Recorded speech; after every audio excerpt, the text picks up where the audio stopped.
not support corruption. Corruption takes money away from children's.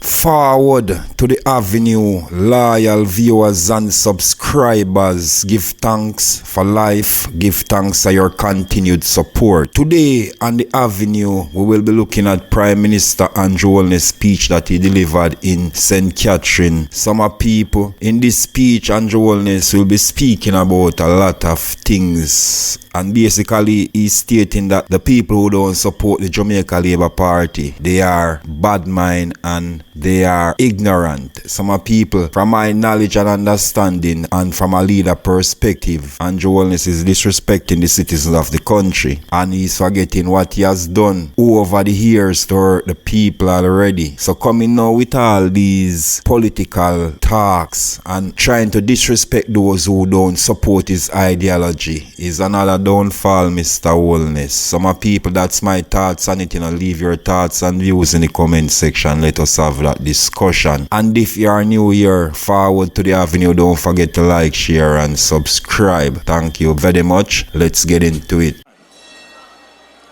That when I touch the stage, I get an immediate burst of energy from the people. You know why that is? Because you make me stronger. You make me stronger.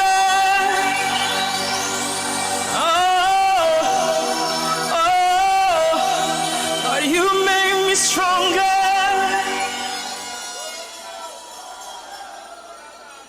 And that strength that you give me, that is what carries me through the difficult times, please, the hard times, the trying times, because this job is not an easy job. This job, it might look like a glamorous job, but this job is about being strong and active for you. And I tell you this, the people of Portmore, that I continue to be your strong and active leader.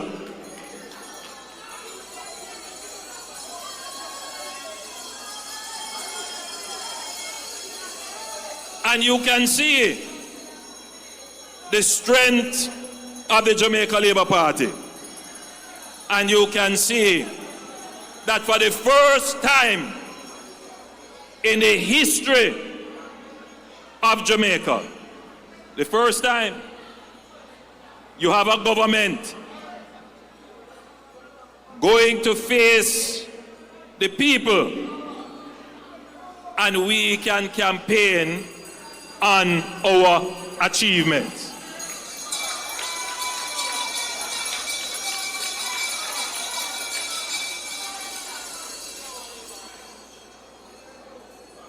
To my friends here gathered in front of the stage, and to those delegates and workers of the party sitting quietly and listening to every word that is uttered, I want to say to you that I am thankful and grateful for your continued support.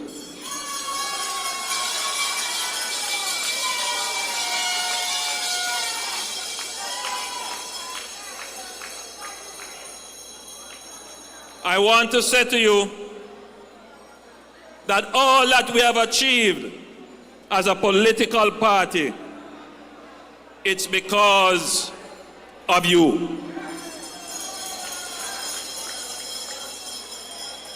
Governments will have plans. Ministers will try to implement. But it is you that put the fire under the MP, that put the fire under the minister. It is you, the supporters of the party, who have been our greatest critic, that has kept us on our feet to ensure that when we come to face you for an election, we don't come to you with promises, we come to you with achievements. Family, yeah, I know that. And me say family. Sure. For one thing, me hate a fern killer. No. They don't understand labor rights, you know. The labor rights love the party, but they're not fanatics. They want to see and hear what the party is doing. And if the party isn't doing what they want, they make noise. And I know that that is the political organization that I have. So I don't need an opposition to hold me to account. My political organization hold me and my ministers and MPs to account. And this political party, we put forward mechanisms where our people get to exercise not just their voice, but also their vote in ensuring that the party in which they believe in, that party delivers the achievements and the benefits. So you have a vested interest in making sure that this party is successful.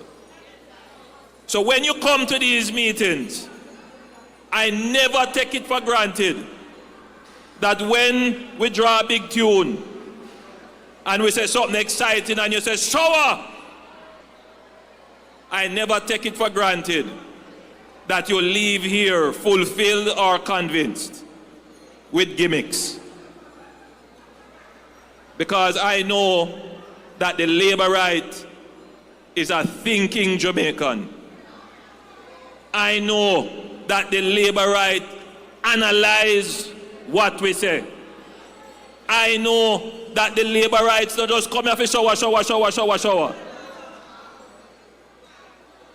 The labor rights listen to everything that is said. And you go back to your community and you reason it and you analyze it.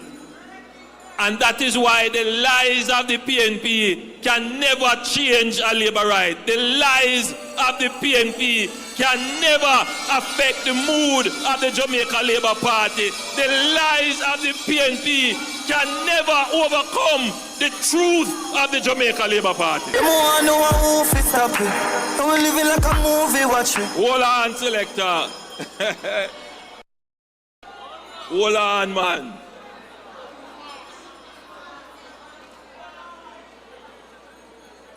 The lies of the PNP. I had the opportunity to overhear a TikTok live. Just by accident, somebody beside me was on TikTok and they scroll and I hear the PNP live. And when I hear the amount of lies where the PNP never tell,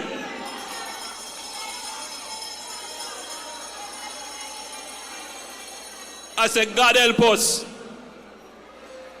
Because I know it's not going to affect any labor rights. But it will affect those persons who don't know. PNP will believe their own lies because they are living in a delusion. But the danger is when they start to tell the lies to people who don't know. So I hear one of the liars them say, them a talk about the dollar stable. The dollar not stable at all. And may I say, but hold on now. This period between 2016 and now has been the most stable that the Jamaican dollar has ever been. We have seen the least depreciation in the value of the dollar. But this little liar on the live spewing falsehood. And the real problem we have, the real threat to our democracy is ignorance. The real threat to our democracy is ignorance in our population.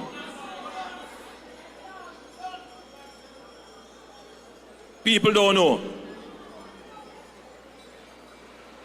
The other real threat is bad mind. And when you put ignorance and bad mind together, you have a real problem.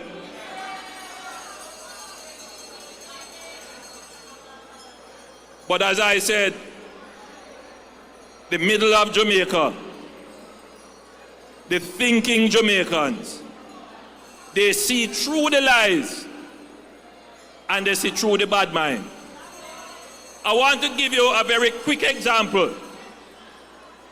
You know, John F. Kennedy, a former great president of the United States,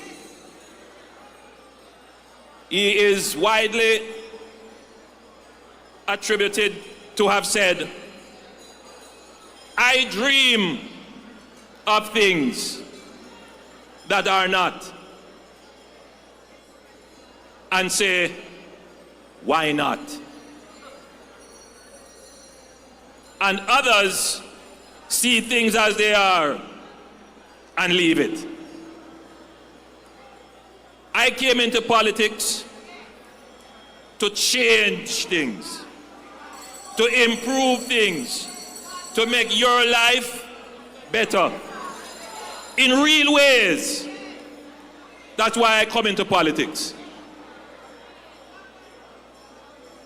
So when I look at my Jamaica, a country that had lovely parks, lovely botanical gardens, and then for many years of neglect, those parks and those gardens deteriorated to nothing. One of the dreams that I had, which I then turned into a vision, which I then had the opportunity to allocate budgets to, is to make sure that every parish in Jamaica has a park.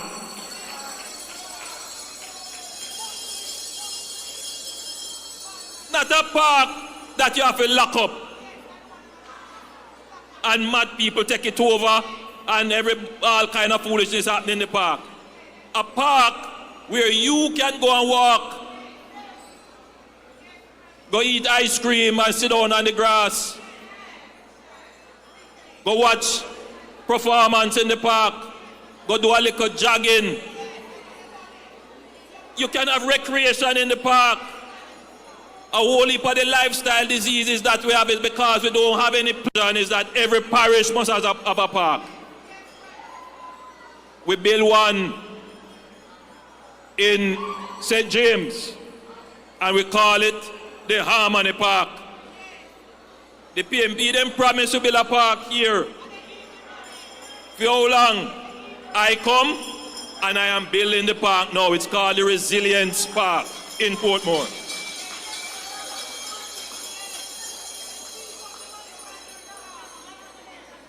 I find some way that we can now build a park in the center of the island in Manchester. We're building a park in Manchester. And for the life of me, I cannot understand why an elected representative, somebody who is supposed to be representing the best interest of the people of the area that elected him, come and say, him no want no park. I have never heard a more backward kind of thinking than this. So bad mind I go kill them. Mind for us it I go mad them. Tell them to free up them conscience. But as I said, when you put ignorance and bad mind together, very dangerous, because they don't want the Jamaica Labour Party to have the political credit. He would rather deprive the people of their park for political power for themselves.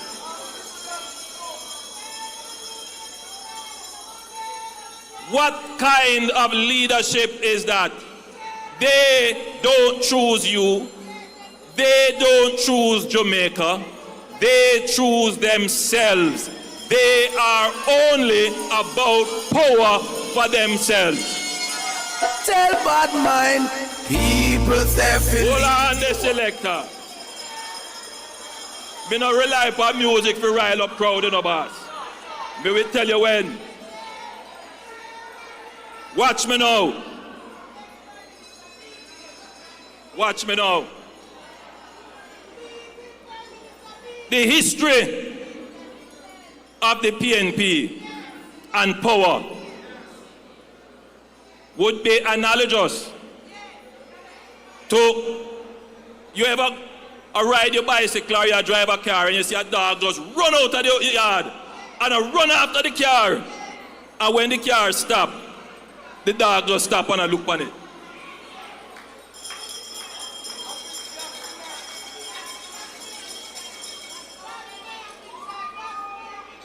The history of the PNP and power, their power-seeking behavior, is like a dog chasing a car, and when they catch the car, they don't know what to do with it.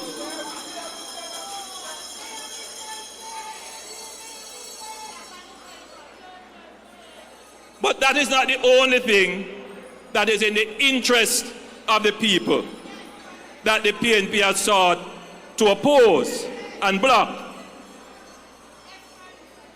This community was started in the 1960s. There is a false view that it is the PNP who started Portmore. Another one of the many lies. Lie. Another attempt at the revisionism of the PNP, trying to revise history. It was a vision of the Jamaica Labour Party and Edward Siaga to create Portmore.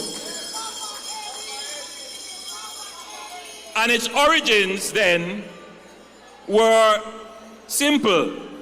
It was to create a housing estate, a housing scheme. And then it grew into several housing estates. And it became a dormitory community between the 1980s and the 1990s. And that community became an adjunct, meaning it was joined to Kingston, because the people would live here and work in Kingston. That is why the Causeway Bridge, you remember the Causeway Bridge, was so critical to connect Portmore to Kingston. And as Portmore evolved, even the very PNP realized that Portmore needed its own local governance. That you could not depend wholly and solely on the St. Catherine municipal government to administer the unique and peculiar administrative needs of Portmore. And instead of going the full way, which it was their intention, they created a municipality, which is not quite clear, because some parts of Portmore can vote for the mayor and they fall in another municipality. But the reason why they created the municipality is because Portmore started to evolve into its own community with its own economy. So instead of most people going to work in Kingston, you have a lot of people now who work and live and retire in Portmore. Now we have a plan for Portmore. And I want all of you here who live in Portmore to understand this, because you need to appreciate why you are voting for the Jamaica Labour Party, and you need to be able to go back to your neighbors and tell them why they should vote for the Jamaica Labour Party. And our plan starts, first of all, with improving your infrastructure. Already, we have started with the Brayton Parkway. We're going to be fixing up the Helsha Road. But most important, you need a new entrance into Portmore, and that is already being planned.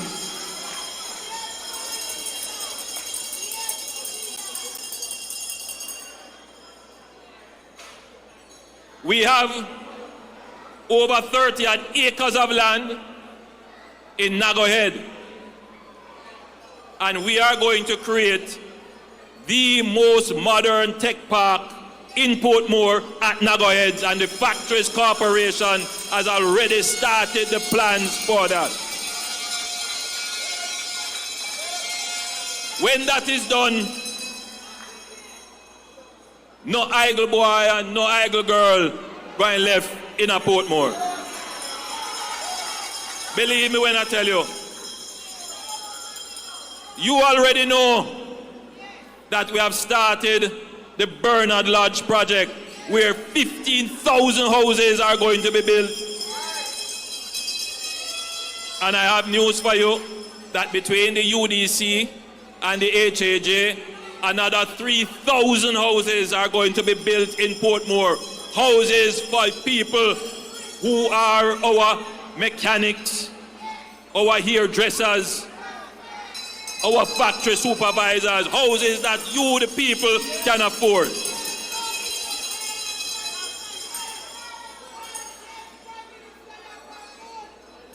I already tell you about the park. We have reserved lands to build a hospital for Portmore.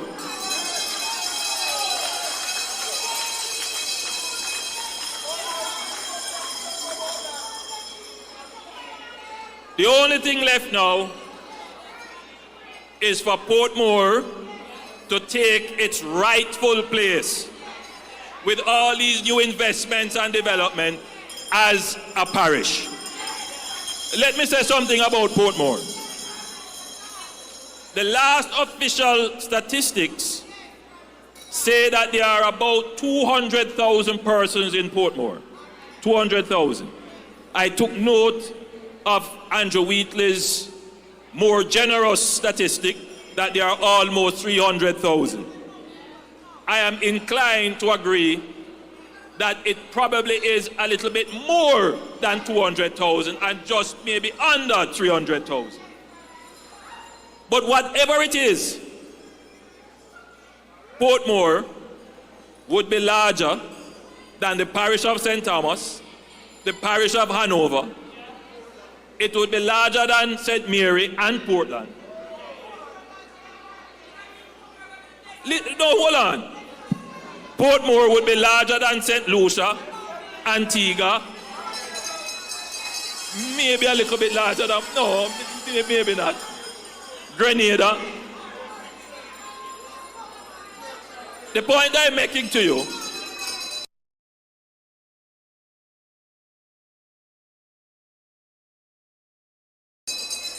is that Portmore is now taking its rightful place. Portmore would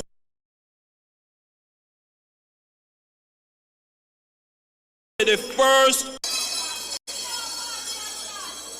It needs to have full control over its approval processes.